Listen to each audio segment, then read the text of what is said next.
안녕하세요, 동킴입니다. 브랜드를 만들고 싶은 분들은 인테리어는 필수로 거쳐 지나가야 하는 관문입니다. 그런데 너도 나도 비슷한 인테리어로 색다른 브랜드를 어떻게 만들 수 있나요? 말로는 하이엔드인데 왜 결은 하나같이 다 비슷한지 혹시 지겹지는 않으셨나요? 주거 공간이 아닌 상업 공간은 마감재를 활용하여 하이엔드를 만드는 게 아니라 공간 자체를 하이엔드로 만들어야 합니다. 그건 어떻게 만드는지 궁금하지 않으십니까? 단 한 번이라도 이런 질문을 던지신 분들은 이번 영상으로 그 해소를 조금이나마 날려버릴 수 있을 겁니다. 그리고 더욱이 브랜드는 메인 타겟층을 제대로 지정하고 가셔야 합니다. 브랜드를 통한 궁극적 목표는 브랜드 정체성 확립과 돈을 벌고 싶다는 욕구 아니신가요?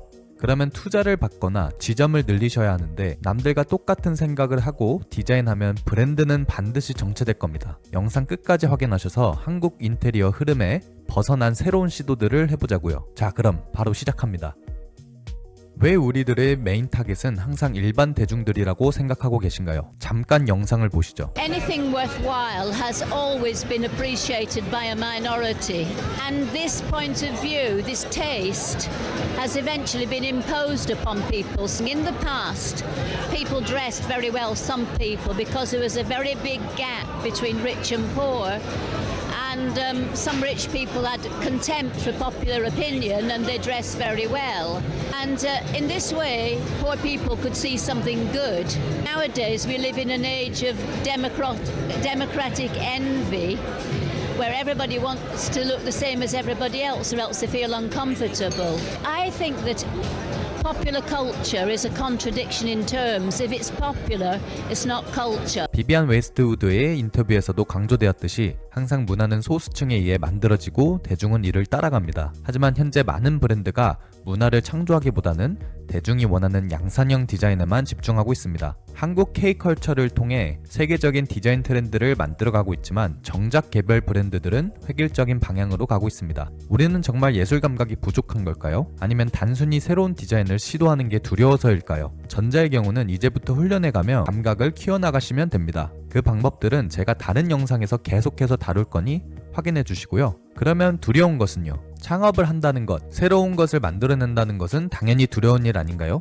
그 어려운 일을 개척해 나아가려고 하는데 왜 항상 타겟을 일반 대중으로 포커스를 하시나요? 브랜드의 정체기를 막기 위해서는 우리는 새로운 타겟층을 형성하고 그들에게 맞는 디자인과 공간을 제공해야 합니다. 이 논문에 따르면 사람들은 결정을 내릴 때 뇌는 휴리스틱 또는 널리 퍼진 경험 법칙에 의존하며 인지적 노력을 줄이고 빠른 결정을 따른다고 합니다. 한마디로 쉽게 말하자면 군중 심리인 것입니다. 우리는 새로운 것들을 시도할 때 또는 누군가가 하지 않은 것을 하려고 할 때 레퍼런스를 찾거나 선조들의 지혜 또는 선배들의 발자취를 따라가려고 하지 않으셨나요? 또는 누군가가 이것이 좋다고 하면 괜히 더 마음에 가진 않으셨나요? 그래서 우리는 선두주자가 되어 이를 마케팅으로 계속 사람들에게 노출시키다 보면 자연스럽게 브랜드 문화가 형성될 수 있습니다. 이 말은 즉슨 공간 쪽도 중요하지만 마케팅도 항상 놓지 않으셔야 합니다. 오프라인에서의 최고의 효과는 인테리어 공간이며 온라인의 최고 효과는 SNS이기 때문입니다. 예시로 런던 베이글 뮤지엄 브랜드가 당시 베이글이라는 생소했던 빵을 한국에서 유행을 시킨 사례도 재미가 있습니다. 사실 런던과 베이글은 연관성이 크지 않는데요. 유대인 음식으로 알려져 있고 뉴욕에 인기가 많은 빵이죠. 하지만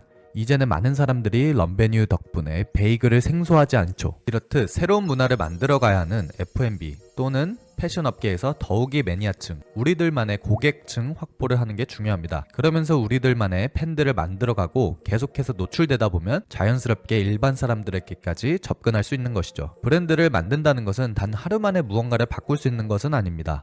조금은 롱런하게 생각하셔야 합니다. 런던 베이글 뮤지엄 이호정 대표가 하루아침에 성공한 것처럼 보이시나요? 대표는 많은 인터뷰에서 수년 넘게 준비했다라고 말했지만 이번에 새롭게 알게 된 사실은 그녀의 주식은 베이글이더라고요. 그동안 쌀을 먹지 않았다는 말입니다. 쌀을 원래 주식으로 하는 사람은 아니었던 것 같지만 유럽 사람들도 매일 빵만 먹지는 못할 텐데 말입니다. 그래서 이러니까 성공할 수밖에 없구나 싶었습니다. 극단적으로 자신을 갉아먹으라는 소리가 아닙니다. 이렇듯 브랜드를 구축하는 것은 피나는 노력이 필요하다라는 것입니다. 나는 동네 상권만 제대로 잡고 싶어. 그게 뭐 어때서? 라고 하시면 당연히 맞습니다. 동네 상권만 잡는 것도 정말 피나는 노력이 필요합니다. 그러면 그런 곳에는 현재에 맞는 트렌드와 가격 경쟁이 필요합니다. 이런 곳에는 편안하고 따뜻한 느낌의 공간과 저번 영상에서 말씀드린 화장실에 센스 챙기기만 하시면 충분히 재방문 고객을 잡을 수 있습니다. 이는 제가 현재 말씀드리는 것에 비해서 우리가 넘어서기 힘든 어려운 난제는 아니라고 생각합니다. 하지만 새로운 문화를 만들거나 브랜드를 제대로 만들고 싶은 분들은요, 이러면 더 어려운 문제가 되는 겁니다. 그러니 메인 타겟을 절대 대중으로 잡지 마시고, 그리고 예술성을 가미해보세요. 나는 아티스트가 아닌데 라고 하시는 분들이 있을 텐데요. 제가 가장 좋아하는 마틴 스콜세이지의 가장 개인적인 것이 가장 창의적이라는 말처럼 대표님들의 본인 서사로 이야기를 만들어 공간을 기획해보세요. 개인의 서사가 가장 예술적인 거 아닌가요? 그러면 다들 이렇게 디자인하면서 어차피 똑같아지는 디자인 되는 거 아니야? 라고 하실 수 있는데 아닙니다. 개인적인 서사가 개개인마다 다른데 어떻게 똑같은 결과값으로 가져오겠습니까? 당연히 디자인은 미적인 부분을 기본값으로 가지고 가되 킥 포인트를 잡으라는 말이었습니다. 그 킥 포인트는 어떻게 잡을 수 있을까요? 글로우 서울 유정수 대표가 말한 유휴 공간 배치 방법을 적극 활용하라고 말하고 싶습니다. 공간을 사용한다는 것은 꼭 좌석만이 아닙니다. 3평의 점유율을 사용한다는 것은 좌석으로 활용했을 때 회전율을 가져갈 수 있지만 3평의 공간이 모든 사람들을 위한 공간으로 만들어진다면 그것은 곱하기 배가 되어 그 평수의 점유율을 사용할 수 있다는 것입니다. 10명이 3평의 공간을 시각적으로 사용한다면 그 3평은 30평의 효과를 내는 겁니다. 그래서 저는 이러한 공간들의 예술적 또는 오브제적 조닝 공간을 기획하셨으면 좋겠습니다. 이번 프로젝트를 예시로 들면 이 브랜드는 개인적인 서사로 시작하여 고객들을 응원하는 매장을 만들어 고객들을 한 곳에 모은다는 의미를 만들어가고 있습니다. 그렇게 해서 도출해낸 디자인 키워드가 구배와 파동 등이 있는데요. 이곳에 방문하는 모든 손님들을 기사 또는 사무라이라고 지칭을 하며 이곳에는 자기들만의 전쟁에서 외롭게 또는 이기고 있을지 모르는 기사들을 한 곳으로 모인다는 구배라는 디자인 키워드를 만들어냈습니다. 가장 구배스러운 형태는 무엇일까라고 고민했을 때 구와 마름모였습니다. 그렇게 구와 마름모를 활용하여 디자인을 조형적으로 사용하며 풀었습니다. 또한 파동은 개개인의 고군분투하는 삶을 운동에너지, 파동이라는 키워드로 디자인을 도출해 나아갔고 이태리 디자인 무늬복을 통해 파동의 시각적 모습을 표현하였습니다. 또한 아트 오브제는 눈에 보이지 않는 에너지들을 시각화하는 오브제입니다. 이 아이디어를 만들어내기 전 낭만주의를 대표하는 작품 프리드리히 안개바다 위의 방랑자 작품을 오른쪽 모니터에 켜놓고 계속해서 고민하며 만들어가게 되었는데요. 작품을 보시면 방랑자라고 보기엔 뒷모습의 자태에서 자연을 압도하는 포즈와 당당함이 느껴집니다. 마치 정복자인 듯이 말이죠. 적어도 이 작품 속의 인물은 외로워 보이기보다는 비장해 보이기도 합니다. 허나 이 작품은 뒷모습이라 그 표정을 정확하게 알 수 없습니다. 자연을 지배했다는 기쁨의 표정일지 외로운 두려움일지 모순적인 의미를 담고 있다고 해석할 수 있는 작품이 저를 사로잡았던 것 같습니다. 이 브랜드 공간의 아트 오브제 작품 안개의 상징은 해당 작품처럼 한 치 앞도 모르는 인생의 표현이겠고 시련과 같은 파도와 앞이 깜깜한 날들의 안개를 뚫고 앞으로 나아가려는 도전하는 인간상을 상징합니다. 인간의 고군분투하는 삶의 운동 에너지를 스피커의 음파 진동을 활용하여 시각적으로 연출하였습니다. 이것은 사이매틱스 기법인데요. 미 스피커에는 음파 진동으로 물이 출렁거리며 눈에 보이지 않는 소리를 레이저 빛으로 시각화합니다. 빛의 구의 안개로 인해 완전히 투과되지 않고 그 앞 또는 그 안에서 요동치는 소리의 에너지를 만들어내고자 합니다. 쉽게 말해 이는 우리가 행하는 모든 운동 에너지는 눈에 보이지는 않지만 어떠한 형태로서 남아있음을 표현합니다. 자, 그래서 유휴 공간을 통해 이 공간 자체가 하나의 전시장의 개념으로 접근을 했습니다. 아까 말씀드린 작품을 통해 로고도 모티브로 잡아가고 있습니다. 준공이 되면 네이밍 도출법과 더 자세한 내망을 안내드려 보려고 합니다. 이처럼 여러분들의 심금을 울린 작품을 하나 선정하여 디자인을 확정해 나아가 보세요.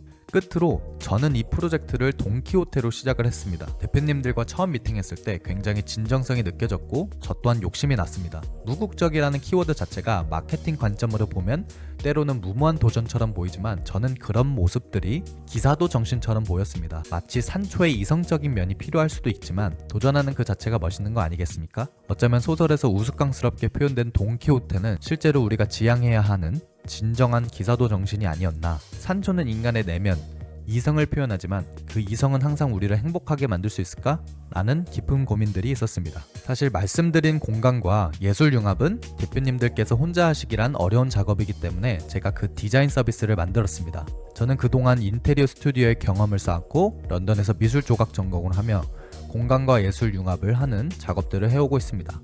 현재는 서울과 리스본에서 국내 해외의 다수 프로젝트를 전개해 오고 있습니다. 저는 공간 디자인과 예술 융합을 지향하는 공간 예술가 동킴입니다.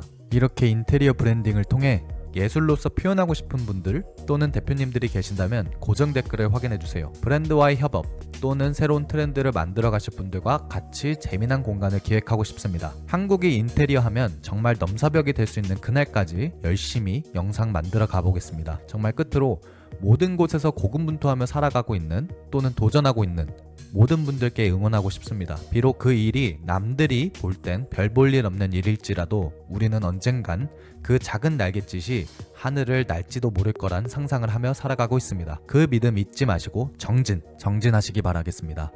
그럼 이만. 차오.